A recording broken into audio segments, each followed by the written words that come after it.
এরপরে আপনার your relationship should be হালাল, আপনার সম্পর্কগুলোও হালাল হতে হবে।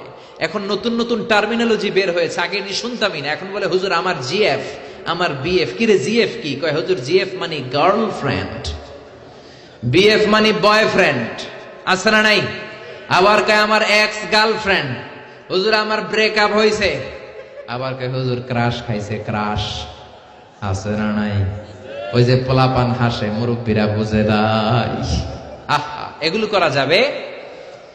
এই জন্য আপনার যে সম্পর্কটা, প্রেম করতে মনে চায়, বিয়ে করার পরে বউর সাথে প্রেম করবা, সব আছে না নাই?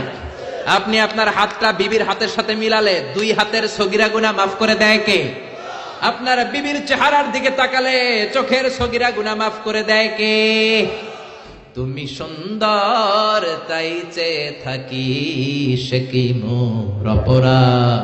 বিবির দিকে, স্ত্রীর দিকে তাকাইয়া সুন্দরী বলে অপরাধ নাই, কিন্তু শালীরে সুন্দর বললে অপরাধ আছে না নাই? ভাবিরে সুন্দর বললে অপরাধ আছে না নাই? চাচাতো বোন, কাজিনদের দিকে তাকাইয়া সুন্দর বললে অপরাধ আছে না নাই? এজন্য ইউর রিলেশনশিপ শুড বি হালাল। ছেলে মেয়েদেরকে আগে বিয়ে করায় দেন। মালয়েশিয়াতে আমরা একটা ক্যাম্পেইন করি, টাইমলি ম্যারেজ ক্যাম্পেইন। আমি দেখেছি অনেকে এটার সাথে জড়িত। এই টাইমলি ম্যারেজকে আমি সাপোর্ট করি। সময় মতো ছেলে মেয়েদেরকে বিয়ে করায় দিবেন। আপনি ছেলে মেয়েদেরকে সময় মতো বিয়ে না করানোর কারণে এই মেয়ের দ্বারা, ছেলের দ্বারা যত গুনাহ হবে তার পার্সেন্টেজ গুনাহ আপনার আমলনামাতে আছে না নাই? এজন্য ইসলাম বলে ইউর রিলেশনশিপ শুড বি হালাল। তোমার সম্পর্কটা হতে হবে হালাল সম্পর্ক। বিবাহ বহির্ভূত ইল্লিগাল ম্যারেজ সিস্টেমে কোনো সম্পর্ক ইসলামে জায়েজ নাই, হারাম। চিল্লা এখন ঠিক কিনা?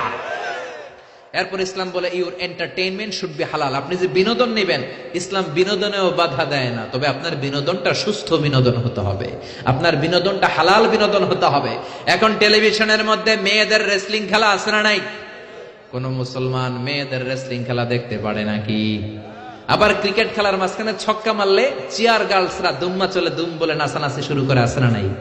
যেই খেলার মাঝখানে ছক্কা মারলে উলঙ্গ মেয়েরা নাচে, ওই খেলাও মুসলমানরা দেখতে পারে না। চিল্লা এখন ঠিক কিনা?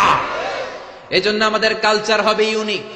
হারাম কোন ধরনের বিনোদন মুসলমান গ্রহণ করতে পারে না। মুসলমান গ্রহণ করবে হালাল বিনোদন। তার মানে ইউর ফুড শুড বি হালাল, ইউর ড্রিঙ্ক শুড বি হালাল, ইউর ইনকাম শুড বি হালাল, ইউর রিলেশনশিপ শুড বি হালাল, ইউর এন্টারটেইনমেন্ট, আপনার বিনোদন শুড বি হালাল। আমাদের পুরো জীবনের অঙ্গনটারে হালাল দিয়ে সাজাইতে হবে। রাজি আছে মুসলমান? কে কে রাজি? তো হাত উঁচু করে আমরা আল্লাহর দেখাই।